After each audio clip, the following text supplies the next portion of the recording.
What up, nerds? My name is Leslie. Welcome to The Nerdy Narrative, a channel where I like to talk about all sorts of fun bookish related things in the science fiction, fantasy, horror, manga, and recently nonfiction genres. If you're a reader who enjoys reading those types of things, this is the place for you. So in this morning's episode of fun, I am going to do my weekly reading wrap up. That is where I tell you about what I read, what I'm reading, and what I'm going to read next. I'm currently working my way through Full Metal Alchemist with Una from the Codex Cantina and Vish with Books with V. Both of their channels will be linked down below for you to check them out. But we are having the best time going through this series. I'm pretty sure I mentioned this previously. The art is a more simpler form, but it is still so full of life. All of us have just absolutely fallen in love with the characters. The story is really good as well. And it's not just your fun-loving, oh, I'm a little 14-year-old boy, let me see what trouble I can get into. Our main characters focus on the Eldritch brothers, Ed and Al. Ed is really very smart and so young to be what is known as a state alchemist. The boys are working for the government as a means to an end. They're both searching for a way to transmute a human soul to a body. However, things aren't always that cut and dried, are they? As you can imagine with any type of government, there are secrets, there are special missions, there's all sorts of shenanigans going on, and bodies start dropping. I love the humor in this series so much. It's just been such a joy to wake up, have my first cup of coffee,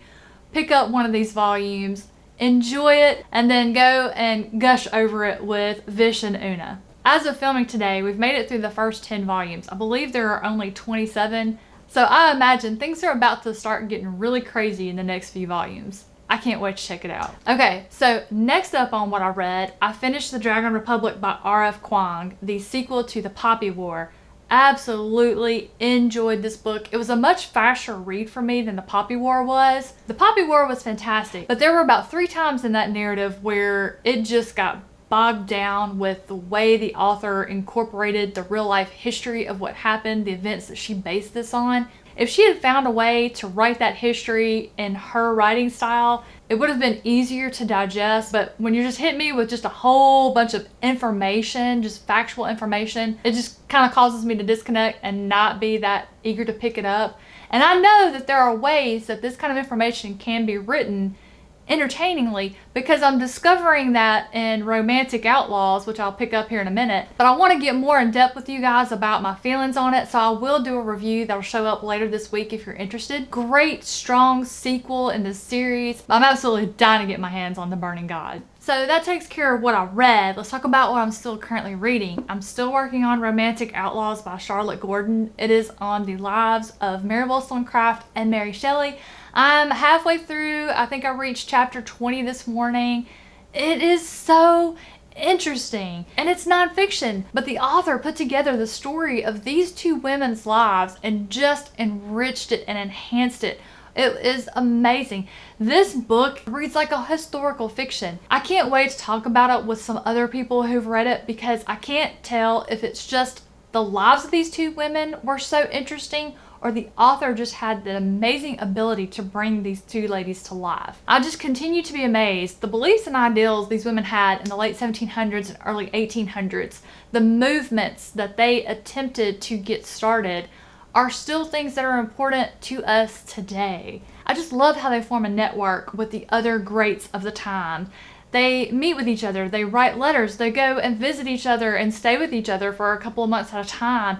They network, much in the same way that your favorite booktubers do today. It's just so entertaining. I cannot get enough of it. I'm enjoying seeing what these women did, what they accomplished, that still has bearing on what happens today. So I was talking to Chrissy Lewis. She's one of the channels that's hosting this for Nonfiction November. I'll have her linked below. And just a few days ago, a very controversial artist, and I cannot remember her name off the top of my head, I'll put her on the screen, unveiled a sculpture that she did in honor of Mary Wollstonecraft. and it has caused quite the stir, much like Mary herself did back in her day. I haven't finished this book. I would highly recommend it. It's full of the good tea and gossip from back then. You just learn so much about what inspired these people and just their ideals. The ideals that some of us carry that are important to us today were started by these revolutionary romantics. And I am still working on the shelf space book club pick for November. That is The Sword of Cain by M.L. Wang. I am just blown away by this book. I've seen so many gushing reviews, namely Lena from Sufficiently Advanced Lena and Angela from Literature Science Alliance.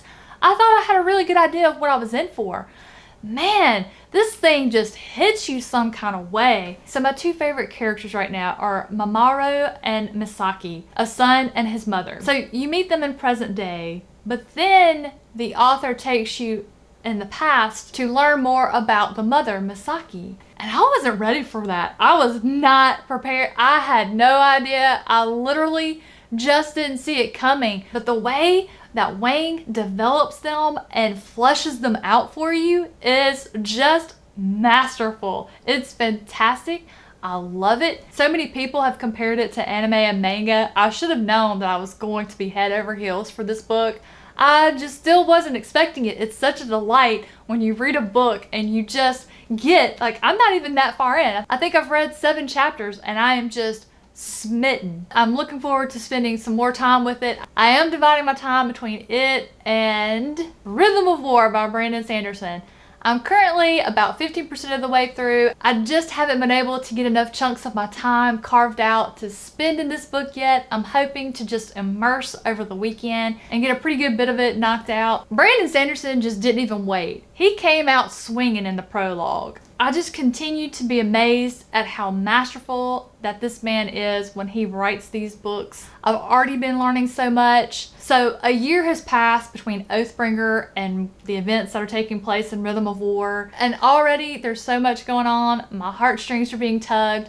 Shaylin, I don't know whether to be concerned or consoled with what's going on with her. I don't know if she needs help or if Adeline needs help for marrying her. I mean, even though I'm only 15% of the way through, there's been a lot that's happened. I still have some of my old concerns in place. Now I've got new ones. I am just looking forward to this journey and just finding out if any of the predictions or wish list items that we talked about in the Worldhoppers Rhythm of War prediction video, which if you haven't seen that, I'll put it in the cards for you. Don't watch it unless you've read all the way up through Oathbringer, and just see what all of us think might be in store for us here. And that way, as you're reading Rhythm of War, you can have a good laugh at our expense or be amazed at how right we were. So while we're on the subject of the Stormlight Archives, I need to enlist in your help. Recently, Brad Proctor made the bold statement he was going to read all 4 of the Stormlight Archives next year for 2021. Several times this year, I have picked on Brad and called him the pokey little puppy because he seems to take a little bit of time to read a book. So I was very quick to say, there's no way you'll read all 4 of these books in 1 year. And so a challenge was issued and a bet was made. I guess we got a BookTube betting ring going on now, but I bet Brad that he wouldn't read all 4 between January and December of next year. And if he loses, you're going to hear a bit of a different intro to his videos on his channel. He'll have to use my intro, the one where I'm talking about, hey, welcome to my channel. If you like bookish related things in the science fiction, fantasy, blah, blah, blah. He has to say that for his channel until he completes Rhythm of War. So join me and keep an eye on his progress. It should be a lot of fun. And then finally, the last book that I'm still working on is Gideon the Knife by Tamsin Muir. It is the first book in the Locked Tomb trilogy. It's a reread for me, so I'm listening to it on audiobook. I think I'm about 25% of the way through on it right now. Still enjoying it. I have actually found that the narrator is so good at narrating it, I'm able to keep up with all of the characters better.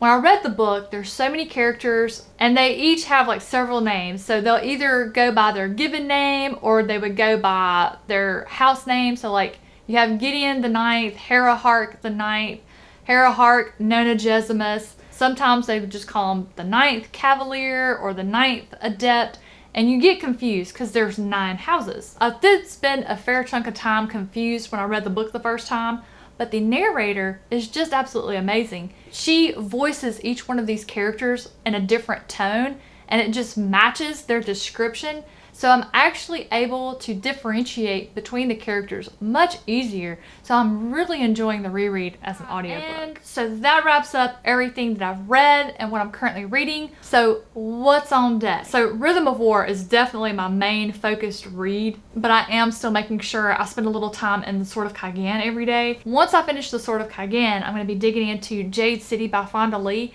This is the book that was voted for our patron buddy read on the Nerdy Narrative channel. So I'll be getting into this book and catching up to everyone who's read it. I know Michael Nip has finished it and he really enjoyed it. I'm expecting to have a really good time in it. And if I just so happen, like if everything works just right and I'm able to finish this one, then I'll be hopping straight into Fires of Vengeance by Evan Winter. I'm about to die to get to this book. I just absolutely cannot wait to read this book. I have been eagerly anticipating its arrival, and so when it came yesterday, I was through the roof. So hopefully everything will work out. I'll get plenty of time to spend reading so I can get Sword of Cain done, Jade City knocked out, and then Fires of Vengeance. So I have this new thing I want to try. We'll see how y'all like it. Let me know in the comments down below. But I was talking to JP Harker the other day. So JP Harker, for those of you who might be new to the channel, he is the author of the Caledon Saga. I've read the first book, Wildcat, absolutely loved it, and I've heard that the series gets better as it goes on. I actually have book 2, Leaping Wolf, is going to be on my December TBR, and I gotta get a move on because he just revealed the cover for book 4, which is Proud Fox. The other day, he and Kayla from Cracking to a Good Books and we were chatting. Kayla was sharing some good news with us, and he typed out this word. And fortunately for us, he then told us that it was the Welsh word that means congrats, which he followed up with, you know, I challenge both of you to try and say this word in your next video. Well, I'm not one to back down from a challenge, even though I know I'm going to fail because I can't even speak the English language right. So we're gonna hashtag this Leslie's Weekly Word Challenge. I've got the word on the screen for you. I have no knowledge of how the Welsh language should sound or be pronounced. If the vowels are said in a certain way, I'm just going to wing it. Longifarshadal? Longifarshadal. Longifarshadal. Longifarshadal. I have no idea if any of those are right. James, you'll have to let me know. Alright guys, that'll do it for last week's weekly reading update. Are you reading any of these books? Have you already read some of these books? So, is there another new release I haven't mentioned yet that you're reading and loving? Let me know down below. I'm always looking for my next read. Have a fantastic rest of your day. I'll see you soon.